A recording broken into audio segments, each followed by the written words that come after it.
Hai guys, welcome to channel NSI.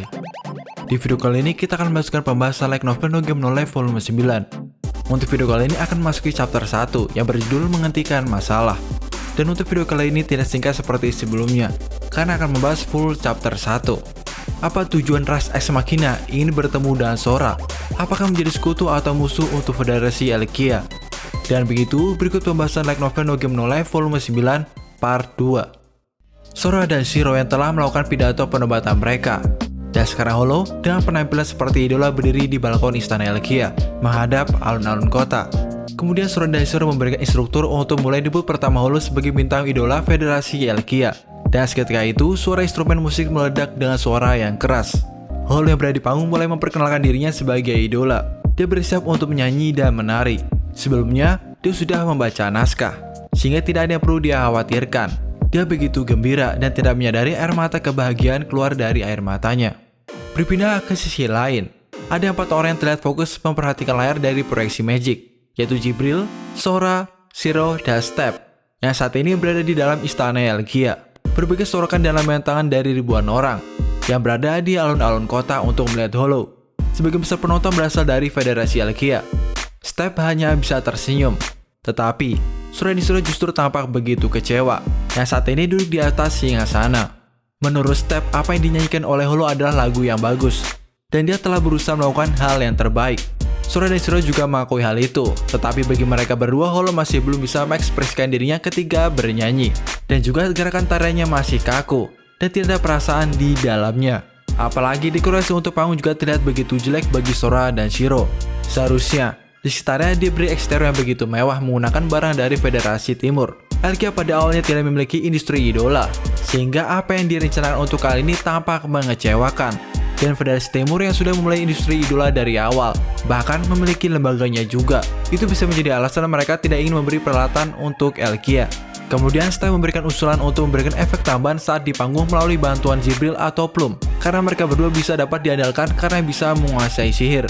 Pada awalnya Sora dan Shiro berencana melakukan hal itu, tetapi karena keterbatasan waktu, mereka membatalkannya. Dan lagi pula Jibril tidak berspesialisasi dalam sihir perubah lingkungan. Dan juga untuk Plum, belum tentu ingin bekerja sama. Sedangkan mereka perlu untuk melatih Hollow dengan benar, dan itu akan memakan waktu yang lebih banyak. Sora dan Shiro berencana untuk menghancurkan lembaga idola Federasi Timur, dan bahkan berniat untuk mengambil idolanya juga. Meskipun Step berpikir dan khawatir, jika tidak akan tersebut justru membuat Federasi Timur mengira jika pelaku dari rencana tersebut adalah Hollow. Kemudian Step bertanya ke Sora dan Shiro soal perkataan mereka yang mengatakan jika Hollow tampil sebagai idola tidak ada ras lain yang menyerang Elkia. Sora dan Shiro kemudian memulai kuis dengan Step, yang nantinya dari kuis tersebut akan mendapatkan jawaban dari pertanyaan yang dimiliki oleh Step. Di kuis tersebut menjelaskan tentang Federasi Elkia yang saat ini akan aman-aman saja, karena dari berita yang telah menyebar secara luas. Sora dan Shiro yang merupakan Raja Elkia, mereka telah mengalahkan berbagai ras lainnya seperti Vogel, Warbeast, Dhampir, Seren, dan Oldeus itu sendiri. Dan juga ras lain berpikir jika mereka berdua merupakan ras Humanity yang tampak seperti pecundang, sehingga ras lainnya yang belum bertanding melawan Sora dan Shiro akan mewaspadai Federasi Elkia. Sebagai contohnya, Klamizel yang awalnya mengira jika Sora dan Shiro merupakan suruhan dari ras lain untuk bisa merebut Elkia, padahal sebenarnya itu tidak terjadi, dan itu bisa dijadikan kartu truf mereka saat ini. Dan ras lain juga berpikir jika berusaha melawan Federasi Elkia sama saja melakukan bunuh diri. Menurut Sora dan Shiro, bisa saja Ted yang merupakan tuan di dunia e-sport saat ini bisa menjadi bosan jika tidak ada perlawanan, yang pada akhirnya dia berusaha membuat Sora dan Shiro keluar dari zona nyamannya dan memberikan berbagai rintangan melalui perantara ras lainnya. Setelah menjawab pertanyaan dari Step, Sora dan Shiro bersiap melakukan rencana untuk mengurus lembaga idola dari Federasi Timur. Tetapi sebelum itu, mereka perlu memikirkan rencana apa yang akan diberikan untuk Hollow selanjutnya. Sora dan Shiro berencana melakukan sesi menyapa, tanda tangan, kunjungan ke berbagai lembaga, dan itu semua langkah dasar untuk Kohaku Production. Tetapi Sora dan Shiro yang menonton konsep pertama Hollow yang berada di panggung jelas merasa kecewa, dan jika mereka tidak melakukan rencana selanjutnya dalam kurun waktu 5 hari ke depan, Sora dan Shiro merasa dirinya tidak pantas disebut sebagai produser. Tetapi setidaknya mereka perlu untuk mendapatkan peralatan dari Federasi Timur untuk konser selanjutnya, dan melatih Jibril untuk bisa menguasai mantra efek dalam 5 hari. Dalam kasus terburuknya, mereka bisa meminta ke pengrajin Elkia untuk membuat dekorasi. Tetapi, satu-satunya yang mereka andalkan adalah untuk membuat Jibril bisa menguasai Virtual Room, dan untuk contohnya bisa diambil dari informasi tablet mereka. Ketika mereka baru sedang mencari contoh interior untuk konser selanjutnya, tiba-tiba ponsel yang dimiliki oleh Sora berdering secara tiba-tiba. Dan dia mengatakan jika ponselnya hanya digunakan untuk bermain game saja. Jadi, akan sekatannya jika ada yang menelponnya. Sambil tertawa ketakutan, Sora mengambil ponselnya untuk menjawab panggilannya. Tetapi menunggu beberapa saat, tidak ada yang menjawab panggilan dari Sora. Lagi pula siapa yang bisa menelpon mereka di dunia Discord saat ini? Karena di dunia tersebut tidak ada sinyal dan gelombang radio. Sora tidak tahu apa yang harus dia lakukan. Dia berharap itu hanyalah panggilan telepon terkutuk dan berisiko jika panggilan tersebut berasal dari medan magnet yang disebabkan oleh listrik. Hal itu bisa membuat perangkat elektroniknya menjadi rusak dan Sora berencana untuk mematikan ponselnya. Tiba-tiba muncul suara dari ponselnya dan mengatakan analisa uji kontrol telah berhasil dan komunikasi dua arah bisa dilakukan. Sora dan Shiro mendengar hal itu seketika itu terkejut. Karena di dunia Discord tidak ada perangkat untuk digunakan sebagai komunikasi seperti radio atau sinyal telepon. Dalam waktu yang singkat, seorang misterius telah mampu menganalisa dan menguasai teknologi yang tidak ada di dunia Discord. Setelah muncul suara yang cukup aneh, muncul suara dari seorang pria. Dan pria tersebut mengatakan bahwa dia bertemu dengan Raja Imanity. Dan mereka memberitahu juga jika mereka merupakan ras ex machina. Sora berpikir jika pertemuan tersebut bisa membatalkan rencana mereka. Dan Sora membalas panggilan tersebut dan mengatakan jika dia setuju dan berencana bertemu dengan mereka. Seketika itu tiba-tiba muncul sosok misterius yang tiba-tiba menabrak dan menembus kastil istana Elkia. Dan sosok misterius yang memakai jubah menyusuri jalan di dalam kastil istana. Menurut Sora, seharusnya mereka tidak berani menghancurkan properti orang lain tanpa persetujuan karena adanya 10 ikrar. Sora menatap sosok yang ada di depannya yang terlihat sebagai seorang pemimpin kelompok tersebut. Masing-masing dari kelompok tersebut mengambil beberapa puing yang berserakan di lantai. Dan secara mengejutkan, mereka bisa mengembalikan ruangan yang sebelumnya telah hancur kembali seperti semula. Salah satu dari mereka meminta maaf ke Sora karena mereka datang secara tidak sopan. Tetapi Sora memprotes tindakan tersebut karena seharusnya mereka perlu mengetuk pintu terlebih dahulu atau mengirim utusan terlebih dahulu. Dan bukan begitu saja muncul entah dari mana dan menghancurkan hal lain di sekitarnya. Salah satu dari kelompok tersebut mengatakan jika ada Papa Reklama memberitahu mereka jika kastil istana Elkia saat ini sedang ditutup, sehingga mereka datang dengan cara seperti itu. Kelompok tersebut mulai ingin menunjukkan sosoknya serta melepaskan jubah yang mereka pakai. Dan dari mereka berjumlah 13 yang wujudnya seperti robot. Sora yang telah melihat sosok sebenarnya telah ingat jika kelompok tersebut terdiri dari makhluk ras ex machina, peringkat ke-10 dari 16 exit yang dia ketahui saat simulasi perang besar. Step yang melihat kejadian tersebut memberitahu ke Sora jika rencana yang dia buat kali ini telah salah lagi. Buktinya, masih ada yang berani menyerang mereka saat ini. Tetapi Sora mengatakan dia tidak salah dalam perkiraan di rencananya. Hanya saja saat ini dia tidak mengerti mengapa hal ini bisa terjadi. Bahwasannya sampai sekarang tidak ada yang berani menentang Sora dan Shiro secara langsung sampai saat ini, seperti yang dilakukan oleh ras ex machina. Sora dan Shiro saat ini tidak terlihat seperti memiliki rencana cadangan. Tetapi terlepas itu, jika mereka ditantang, Sora dan Shiro memiliki hak untuk menentukan permainan. Mereka hanya bisa mengusulkan permainan yang pasti bisa dimenangkan atau tidak bermain sama sekali. Sora pada awalnya sudah sangat yakin jika tidak ada yang berani menantang mereka saat ini. Dan dia tidak menduga jika yang datang untuk menantang mereka adalah ras yang belum sepenuhnya dia ketahui oleh Sora itu sendiri. Kemudian salah satu ras ex machina memperkenalkan dirinya, dan dia bernama Enzik. Dia berjalan maju mengarah ke Sora sambil memungkuk ringan. Bagi Sora dan Shiro, jika ras ex machina hanyalah mesin, itu akan menjadi tidak masalah. Baik itu superkomputer, mesin hanyalah mesin. Terutama ketika muncul di sebuah game, ada banyak cara untuk melampaui mesin. Tetapi itu adalah ras yang telah membunuh yang terkuat dari para Old Deus, yaitu Arthos, dan memicu akhir perang besar, dan ras yang telah belajar tanpa batas. Keidentitas Sora dan Shiro dan strateginya telah bocor ke ras ex machina saat ini, yang artinya jika mereka mengajukan jenis permainan apapun, mereka tidak akan mampu bisa menang melawan ras ex machina. Tiba-tiba Enzik menuju ke arah Sora dan berbisik, "Aku ingin bertemu denganmu, Spiller. Mari kita melakukan kasih cinta." Sora yang mendengar hal itu hanya bisa membeku, dan Step hanya bisa terdiam dan mukanya memerah. Sedikit info, kata Spiller itu dari bahasa Jerman yang artinya pemain atau player. Dan itu adalah sebutan bagi ras ex machina ke Rikudola di anime No Game No Life Zero. Beberapa menit setelahnya, kesadaran Sora akhirnya kembali pulih setelah disadarkan oleh Shiro. Itu adalah perasaan tidak ingin dia rasakan lagi, dan tidak seperti mimpi buruk baginya. Enzik mengatakan dia tidak memiliki bakat untuk misi saat ini, dan kesucian Sora hanya milik dia. Hal yang membuat Sora terkejut setengah mati adalah karena Enzik, yang merupakan pria, telah menyatakan cinta padanya. Sora yang sedang emosi mengatakan ke Enzik bahwa dia adalah gay, dan untuk ras ex machina wanita seperti android itu berlebihan baginya. Kemudian Sora memberitahukan ke ras Ex Machina untuk keluar karena mereka bukanlah audiens dan menyuruh mereka mengganti pakaiannya dan digantikan dengan pakaian pelayan. Menanggapi hal itu, Enzik mencoba mengatakan ke Sora bahwa mereka datang bukan untuk menjadi musuhnya dan berencana untuk membantu dan menjadi sekutu. Pernyataan dari Enzik membuat Sora menjadi semakin bingung. Dia tidak bisa mencari tahu mengapa ras Ex Machina bisa ada di sini. Dan yang paling penting adalah mengapa mereka mau saja menjadi sekutu dan menjadi butler dan pelayan untuk Sora dan Shiro. Sora kemudian berteriak dan memanggil Jibril untuk membantunya. Jibril akhirnya datang untuk menemui Sora karena panggilannya dan memberi tawaran untuk melayani Sora atau untuk membunuh seseorang. Jibril saat itu juga memprovokasi ras Ex Machina dan memanggilnya sebagai barang langka yang ditemui oleh masternya, yaitu Sora. Dan jika master mengizinkannya untuk membunuh ras Ex Machina, mungkin saja butuh 4 detik untuk membunuh mereka semua. Kedua pihak tidak ada yang ragu sekalipun. Seketika itu Jibril mengeluarkan sebilah cahaya dari tangannya. Sementara itu ras Ex Machina secara bersamaan menggerakkan seluruh senjatanya. Semua orang yang melihat hal itu membeku. Menurut Sora, Jibril dan ras Ex Machina benar-benar lupa dengan 10 ikrar. Sora saat itu berpikir jika Ted berusaha mentrol mereka, dan dia berterima kasih ke Ted karena adanya 10 ikrar. Ras Ex Machina merupakan setelah membunuh dewa perang yaitu Arthos dalam perang besar, dan mereka juga memusnahkan setengah populasi dari ras Flugel. Jibril kemudian menambahkan informasi bahwa tidak ada unit baru dari ras Ex Machina setelah perang besar berakhir. Dan spekulasinya adalah ras tersebut tidak bisa menghasilkan unit yang baru.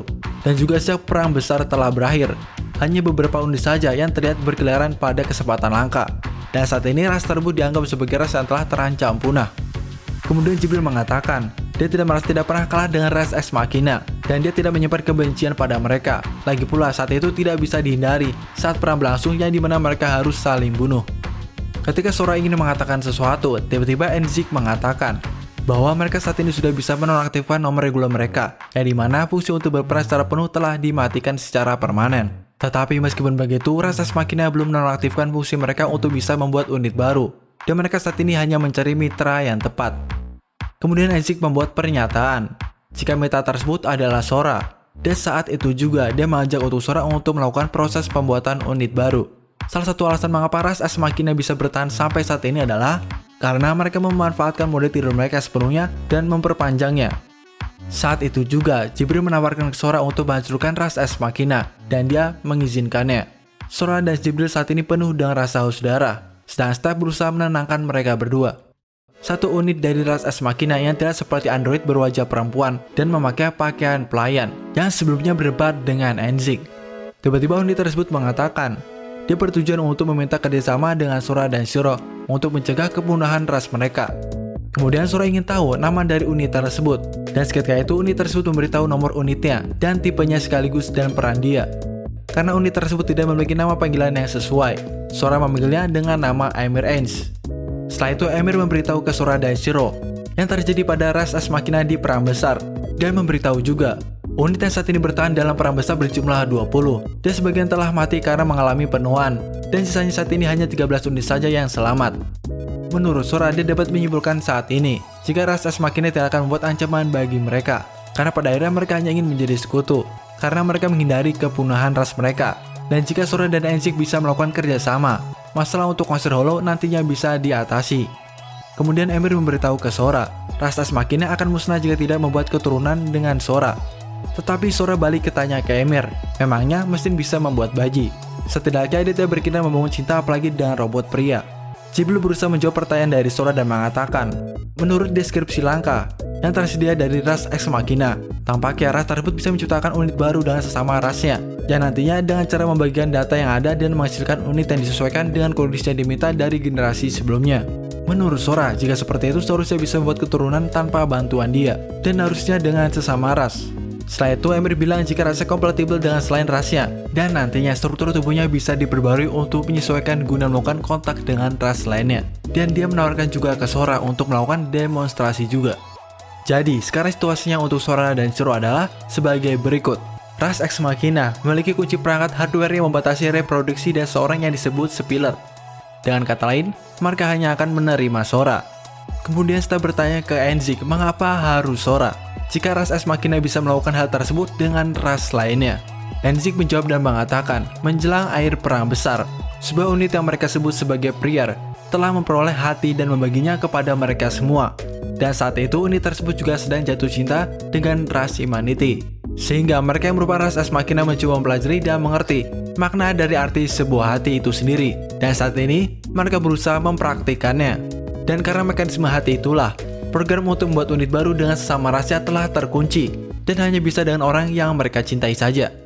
Sora yang mendengar hal itu mengatakan itulah sebabnya ras Ex Machina berada di ambang kepunahan. Dan itu hanyalah tindakan yang bodoh. Sedikit info, Enzik saat ini mengira jika Sora adalah si Pillar yang sama dia temui saat perang besar. Dan si Pillar itu maksudnya adalah si Riku Dola. Dan biar gampang nyebutnya, gua manggil nama Riku aja biar gampang. Kemudian Sora bilang jika dia bukanlah orang yang sama dengan yang dimaksud dengan Enzik. Lagi pula saat itu dia belum lahir. Enzik saat itu mulai menganalisa dan membuat laporan bahwa kecocokan antara Sora dan Riku diperkirakan sekitar 96%. Sora hanya bisa tertawa mendengar laporan analisa dari Enzik. Enzik yang tersenyum aneh sekaligus meletakkan tangannya di dada Sora dan mengatakan jika Sora adalah orang yang selama ini mereka tunggu-tunggu.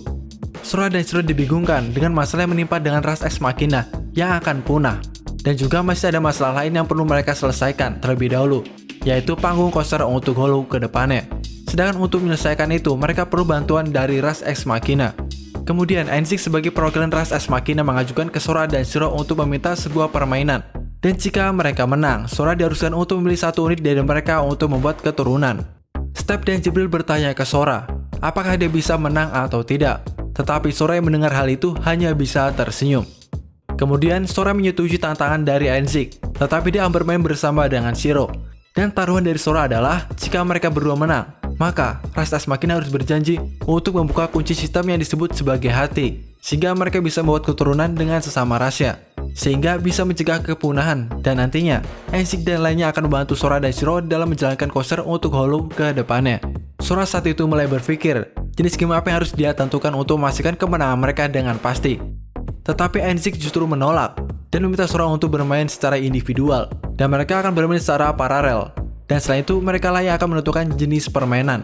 Sora yang belum memprotes Enzik dipotong kata-katanya oleh Ymir dan mengatakan jenis permainannya adalah catur. Sora yang merasa dirugikan bilang jika dialah yang memiliki hak untuk memilih jenis permainan, karena Enzik lah yang menentang duluan. Dan lagi pula yang perbantuan sekarang itu Enzik itu sendiri, dan itu sesuai poin kelima di 10 ikrar. Di permainan tersebut, Sora sangat tidak diuntungkan karena dia diharuskan start sendiri saat melawan Enzik dan lainnya, tanpa bantuan Shiro yang terbilang ahli dengan game catur, apalagi melawan ras yang terlihat seperti super komputer. Setelah itu Sora menyuruh Jibril untuk menyiapkan meja dan kursi, karena permainan akan segera dimulai. Dan setelah disiapkan, Sora langsung duduk di atas kursi tersebut. Untuk taruhan game catur kali ini adalah jika Sora menang, ras Ex Machina harus membuka program agar bisa membuat unit sesama rasnya, dan sekaligus membantu Sora dalam konser Hollow. Dan jika Enzik menang, Sora harus memilih salah satu dari rasnya untuk membuat keturunan. Dengan begitu, Enzik duduk di atas kursi dan saling berhadapan dengan Sora secara langsung. Pada akhirnya mereka semua mengangkat tangan mereka, tidak terkecuali ras Ex Machina lainnya mengangkat tangan mereka. Shiro yang menatap wajah Sora hanya tersenyum, dan dengan tatapan tajam, Sora juga ikut mengangkat tangannya. Dan dengan demikianlah 13 ras Ex Machina dan 1 ras Humanity berkata, Asciente. Sora saat itu tidak tahu apa yang harus dia lakukan selanjutnya. Berpindah ke sisi lain, lebih tepatnya jauh di sebelah barat Elkia, di benua Valar di negara Elfengarde. Ada wilayah yang tidak diklaim karena ras Elf di sana telah pergi karena intrik dari Sora dan Shiro. Di dekat tempat tersebut ada sebuah kota di langit. Kota ini merupakan ibu kota ras Flugel, dibangun di bagian belakang Phantasma Avenheim. Di suatu tempat ditemukan kubus yang tak terhitung jumlahnya. Saat ini ada gadis di ras Flugel yang terlihat kesepian, yang bernama Azriel yang mencoba berbicara dengan Phantasma yang ada di dalam dirinya. Saat ini Azriel dibingungkan karena dia tidak tahu apa yang perlu dia lakukan saat ini. Saat ini kemampuan Azriel telah dibatasi, dan dia hanya bisa berjalan ketika ingin mengambil sesuatu yang dia inginkan. Hal itu dikarenakan akibat kekalahan dia saat bertanding melawan Sora dan Shiro. Baru saja dia telah mempelajari sesuatu. Jika dia mengambil langkah yang salah, bisa membuat dirinya terjatuh ke bawah. Sementara dia berada di situ, dia juga belajar bahwa sangat menyakitkan untuk jatuh dari tempat yang tinggi. Phantasma yang ada dalam diri Azriel bilang, jika dia tidak begitu mengerti perasaan cinta atau benci, tetapi dia hanya bisa menduga jika Azriel memiliki keraguan besar di dalam pikirannya. Azriel mempertanyakan kenapa saat ini tidak ada yang berusaha untuk menolongnya, ketika dia sedang dalam keadaan susah dan bersedih. Sebuah kota yang pernah diperintah oleh ras Elf, yang sekarang menjadi wilayah Elkia. Lebih tepatnya, menurut kata-kata perjanjian yang telah ditentukan, itu adalah milik Sora dan Shiro. Ras Flugel akan senang untuk melihat pegunungan buku yang ditinggalkan oleh penduduk Elven yang terlantar, tetapi mereka tidak bisa menjaga buku itu untuk sekarang. Menurut Azriel, Sora dan Shiro akan memanfaatkan prinsip untuk menawarkan Ras Flugel proposal sebagai berikut, yang dimana Ras Flugel akan mendapatkan sebelah besar buku, dan Ras Humanity akan mendapatkan penjelasan tentang bagaimana menggunakan fasilitas dari ras elf yang mereka tidak bisa mengerti. Bagi Azriel, tempat ibu kota Flugel saat ini akan menjadi kuburannya. Ketika Azriel mengangkat kepalanya, tiba-tiba muncul Jibril dari kegelapan dan berjalan ke arahnya. Azriel saat ini mengira jika Jibril yang datang ke tempatnya adalah untuk menolongnya. Dan dengan waktu yang singkat, Jibril menteleportasi Azriel keluar celah ke tempat yang lebih terbuka. Azriel yang merasa terselamatkan dan senang melompat ke arah Jibril, tetapi justru Jibril menghindarinya, dan akibatnya dia menabrak dinding dan menjatuhkan sebuah buku. Dan tampaknya buku itu adalah yang saat ini dia sedang cari. Karena masalah Jibril menunggunya saat ini, dia akan segera pergi. Azriel yang mendengar hal itu memohon ke Jibril untuk membawanya ke permukaan atas. Kemudian Azriel bertanya ke Jibril, mengapa dia mencari buku itu? Dan Jibril bilang itu adalah salinan buku kuno dari ras kurcaci. Jibril bilang ke Azriel, saat ini masalah yaitu Sora dan Shiro telah diganggu oleh ras Ex Machina, sehingga mungkin saja di buku tersebut ada beberapa petunjuk dari ras Ex Machina. Dan dengan begitu Jibril meninggalkan Azriel. Azriel saat ini sangat kesal karena sekali lagi dia ditinggalkan oleh Jibril di bagian bawah kota yang gelap. Tetapi setidaknya dia mendapatkan informasi jika ras Ex Machina saat ini berada di Federasi Elkia. Dengan waktu yang singkat, Azriel telah memutuskan untuk mengumpulkan semua ras Flugel selain Jibril untuk berkumpul. Dan dengan waktu yang singkat, seluruh ras Flugel berlutut di hadapannya. Azriel yang merupakan ras Flugel pertama yang diciptakan oleh Arthos untuk membunuh dewa lainnya, kemudian mengeluarkan perintah ke ras Flugel lainnya untuk bersiap menggeser kota Avanem untuk menuju Federasi Elkia. Azriel terpikirkan apa yang akan terjadi dengan Jibril saat ini, dan dia akan senang hati bertemu dengan Ex Machina yang di matanya seperti boneka sampah. Saat ini Azriel mulai menikmati sebuah kesenangan, dan menurutnya bukan waktu yang tepat untuk bermusuhan dengan pihak Federasi Elkia, dan akan lebih baik untuk menyelesaikan sesuatu dengan cara yang damai. Meskipun tentu saja, jika tidak ada sesuatu yang menyenangkan baginya di sana, dia berencana membunuh mereka semua sampai tidak ada titik debu yang tersisa. Tetapi itu jika mereka bisa melakukannya. Oke, itulah pembahasan untuk chapter 1 kali ini. Dan jika ingin bertanya atau request bisa kalian tulis di kolom komentar. Like, share, and subscribe, and see you next time.